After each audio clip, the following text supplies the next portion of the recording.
October 2nd, 1552. The world was still dark, still holding its breath. Beneath the walls of Kazan, men waited in silence, knowing history was about to shatter. Not slowly, not gently, but in one violent heartbeat of fire and thunder. For 240 years, empires had bowed to the shadow of the Mongol legacy. Kings had paid tribute, cities had burned, millions had lived and died under fear. And now, a 21-year-old ruler, an orphan raised in betrayal and rage, stood above 11 tons of gunpowder buried beneath ancient stone walls. He was not just fighting a city, he was fighting centuries of humiliation. And history was about to remember his name forever. The nightmare of Mongol domination did not begin in a single battle. It began generations earlier, when Russia was still fractured, when princes fought princes, and when unity was only a dream spoken quietly in church halls and smoky wooden houses. In the year 1237, the storm arrived from the east like something unstoppable, like fate itself riding on horseback. Cities fell, one after another. Ryazan burned until nothing remained but blackened stone and ash carried by winter winds. Vladimir, once proud and shining, became a graveyard wrapped in smoke for days. And Kiev, mother of Russian civilization, was reduced to ruins where only silence ruled. For more than 2 centuries, fear was the language of survival.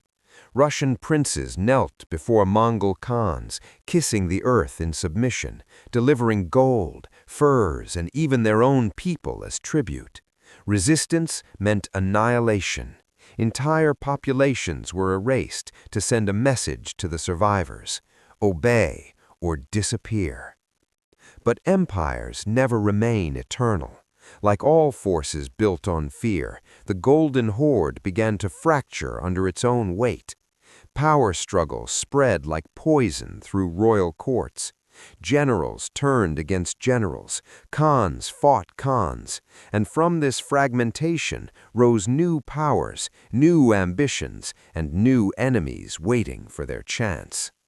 Among those new powers was Kazan, a fortress city guarding the Volga River, controlling trade, wealth, and military movement across the region. To Moscow, Kazan was not just a rival, it was a wound that never healed. Every year, Tartar raiders crossed Russian borders, burning villages, capturing children, and selling families into slavery. The memory of those raids lived inside every Russian village, like a dark warning whispered to children at night. And in Moscow, a boy was growing up inside violence, betrayal, and ambition, learning early that power was the only language that could silence humiliation. His story would soon collide with history itself. Ivan was born inside the stone walls of the Moscow Kremlin in 1530, but his childhood was anything but royal. At 3 years old, his father died, leaving Russia in chaos, ruled by ambitious nobles who cared more about power than about a child who would one day wear a crown. Then, at 8 years old, his mother was poisoned. Many believed it was the work of noble families who wanted control over the throne. Young Ivan learned something brutal that most children never should learn. The world was not ruled by kindness, it was ruled by survival.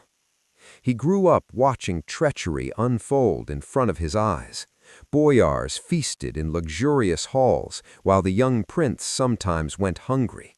They ignored him in public, they mocked him in private. But inside Ivan, something was hardening, like steel cooling after fire. He would remember every humiliation, every insult, every moment of weakness forced upon him. At 16 years old, he did something that shocked the entire political world. He did not simply crown himself Grand Prince, he declared himself Tsar of all Russia. The word Tsar came from Caesar, a deliberate message to Europe and to the world. Russia would no longer be fragmented. Russia would become an empire, and he would be its absolute ruler. From the beginning of his reign, Ivan moved with terrifying intelligence. He reformed the army, creating permanent musketeer units that could operate as professional soldiers rather than temporary militia. He centralized power, weakening regional nobles who had once ruled like independent kings inside Russian territory. But there was one problem he could not ignore. Kazan still stood.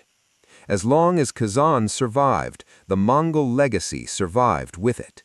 Every raid from Kazan was a reminder that Russia's suffering was not over. In 1545, Tartar cavalry reached within 150 kilometers of Moscow, burning villages and carrying thousands into slavery. Ivan understood something deeper than strategy.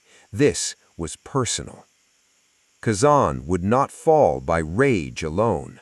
It would require patience, calculation, and weapons the world had never seen used together in one devastating campaign. And so Ivan began preparing for war that would change the future of warfare itself. Ivan's first attempt to conquer Kazan was born from youth, confidence, and the dangerous belief that destiny would reward courage alone. In the winter of 1547, barely months after declaring himself Tsar, he marched east with an army that was not ready for what awaited them. The winter was merciless. Snow swallowed roads. Soldiers froze inside their tents. Supplies disappeared faster than they could be delivered.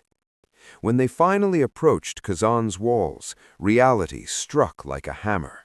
The city was not just defended, it was engineered to survive.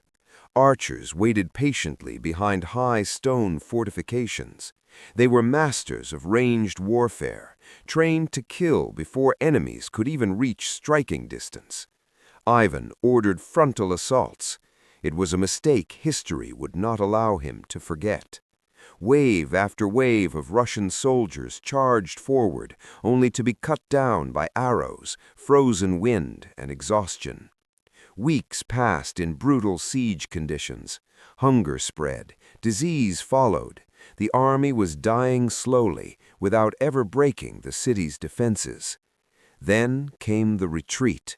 For a young ruler who had declared himself emperor of all Russia, retreat was humiliation written in blood across frozen battlefields. The boyars watched silently, secretly pleased. They believed Ivan was too young, too emotional, too inexperienced to rule an empire. But Ivan did not react with rage. He reacted with calculation. He realized Kazan would never fall to brute force alone. The walls were too strong, the defenders too experienced. He needed something new, something revolutionary. So he began building not just an army, but a war machine. He recruited foreign engineers from Germany and Italy, paying them more gold than Russian nobles had ever seen. He studied European siege manuals, learning mathematics, fortification science, and artillery physics. In 1551, he launched one of the most brilliant psychological and logistical operations in military history. He built a fortress 30 kilometers from Kazan, not as a defensive structure, but as a weapon. Engineers first constructed the fortress in a city over 1,000 kilometers away. Every beam was numbered, every nail was catalogued. Then they dismantled the entire structure and transported it by river using hundreds of barges. When they rebuilt it near Kazan, it appeared overnight to the terrified Tartar defenders. The fortress became a strategic choke point. Trade routes were cut. Supplies to Kazan slowly dried up. The city was not just being attacked, it was being strangled. And in Moscow, Ivan prepared for the final phase of his plan, a war that would not be decided by swords or arrows, but by fire hidden beneath the earth itself. By 1552, Ivan had transformed war into something colder, more scientific, and far more terrifying. He had an army of 150,000 men, the largest force ever assembled in Russian history at that time. But numbers alone were not his true weapon. Preparation was. He gathered 150 siege cannons, from small field artillery to massive bombardment weapons capable of firing stone projectiles heavier than a man could lift. He trained his elite musketeers, the streltsy, in disciplined formations designed to hold ground under heavy fire. And most importantly, he prepared specialists for a new kind of warfare: mine warfare. Deep underground, beneath the soil surrounding Kazan, men would fight a war no one on the surface could see. Engineers trained miners and sappers to dig secret tunnels beneath enemy walls, fill them with gunpowder, and detonate them at precise moments. It was dangerous. One wrong calculation could bury entire teams alive. But when executed correctly, it could turn stone fortifications into graves for entire armies. A German engineer, known in Russian chronicles as Rosen, became Ivan's master strategist in this dark science of destruction. Rosen calculated tunnel angles, explosive volumes, and structural pressure points with obsessive precision. They did not simply want to break Kazan's walls, they wanted to erase them. On June 20th, 1552, the army began its march eastward. The column stretched for more than 20 kilometers across open plains and forests. Infantry marched beside cavalry. Engineers carried tools, ropes, pulleys, and wooden reinforcements for siege construction.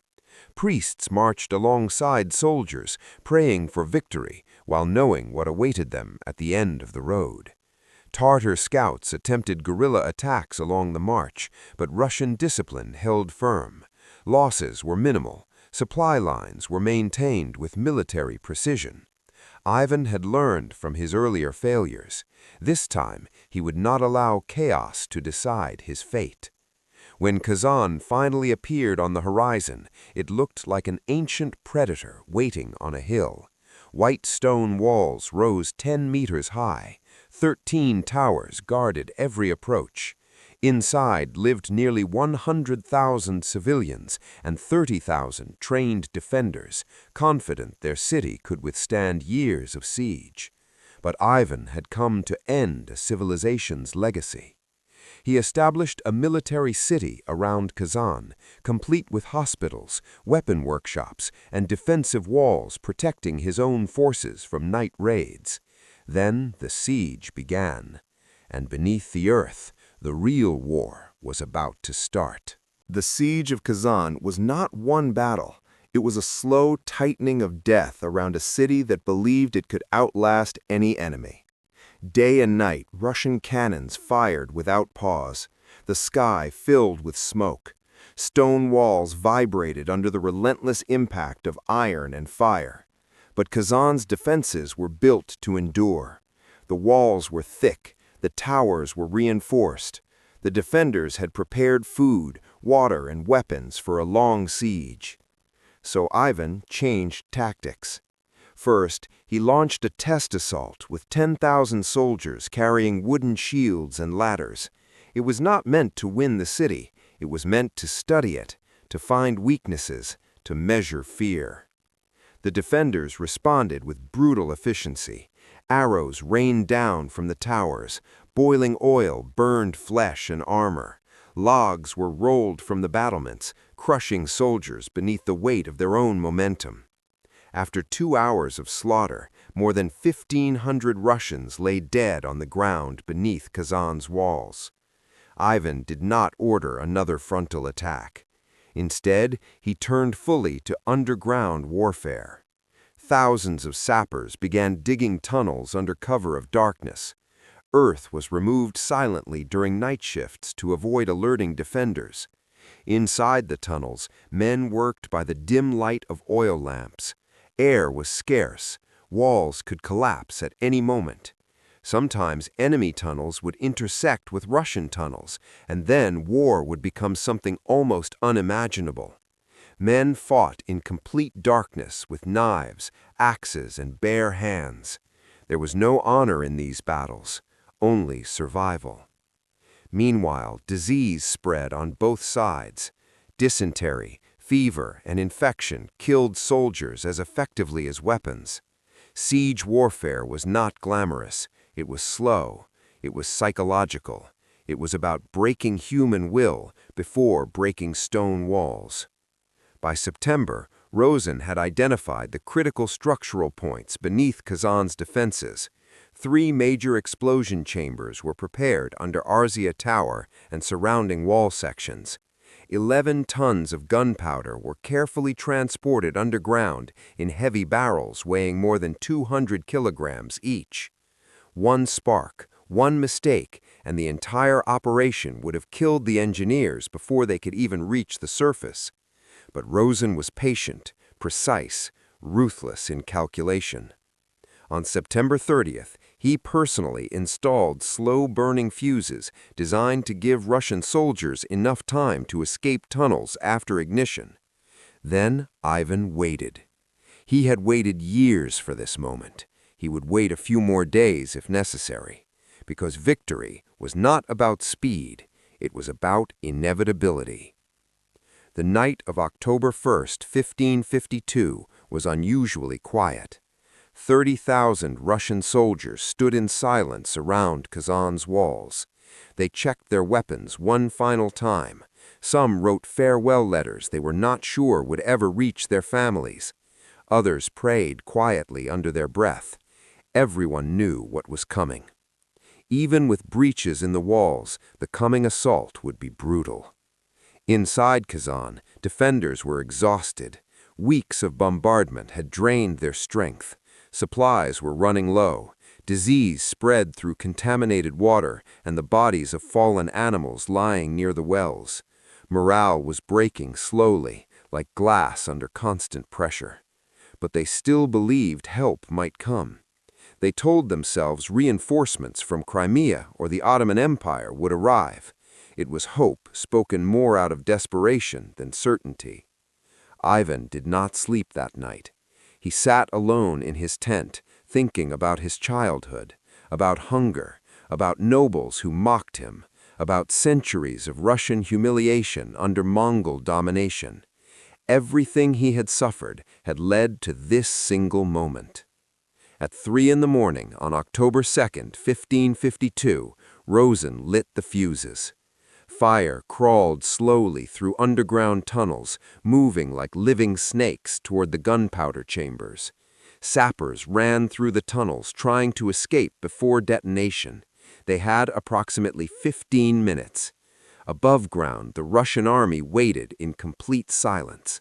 Only wind and heartbeats could be heard. Inside Kazan, most defenders were asleep from exhaustion.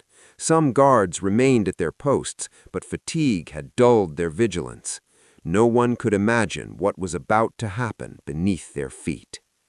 Minutes passed with unbearable slowness. Then, at 3:17 in the morning, the earth exploded. 11 tons of gunpowder detonated simultaneously beneath Kazan's walls. Fire and earth erupted into the sky in a massive column of light visible for kilometers. The sound was so powerful it was heard more than 50 kilometers away. The ground shook like an earthquake had struck the world itself. Arzia Tower simply vanished.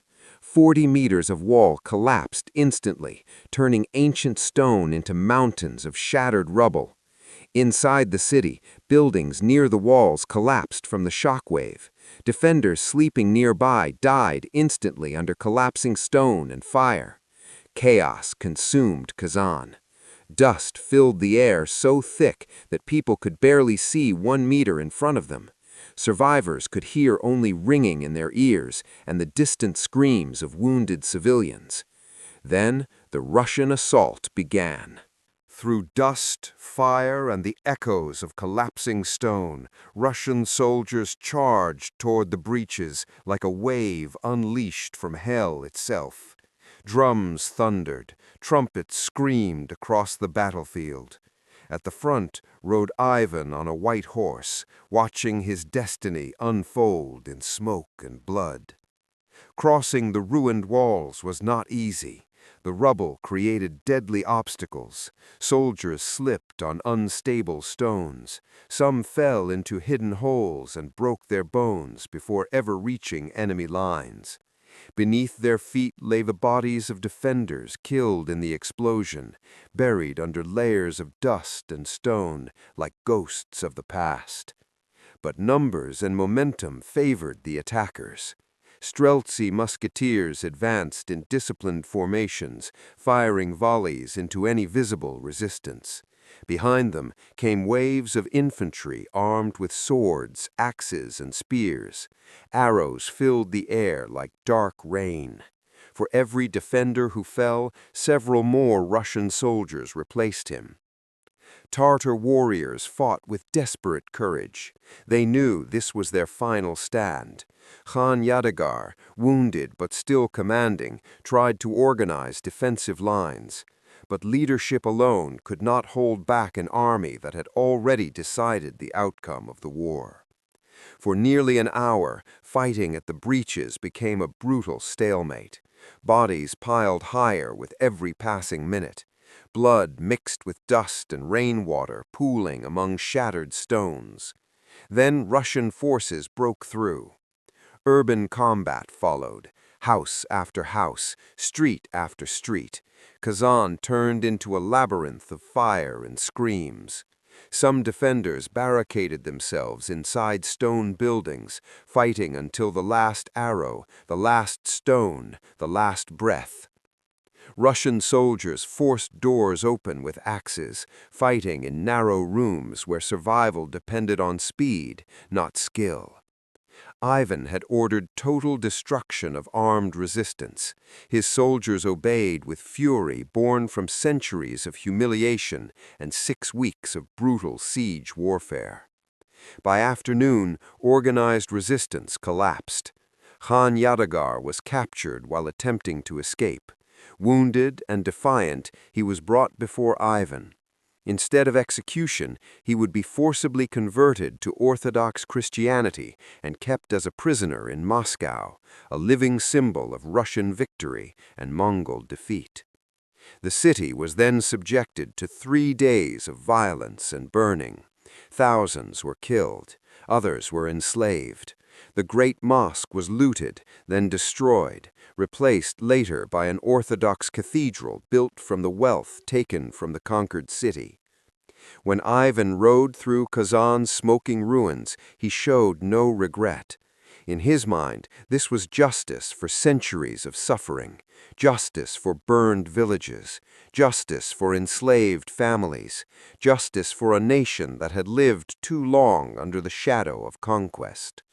The fall of Kazan was not just the fall of a city. It was the death of an empire's legend and the birth of a new one. With Kazan destroyed, Russian power expanded eastward, opening paths toward Siberia, the Pacific, and eventually a continent-spanning empire. History would call him Ivan the Terrible, but history would also remember that in one night of fire and thunder he changed the balance of power forever. And the world would never forget how empires are built, not only with crowns and glory, but with blood, fire, and the haunting silence left after victory is won.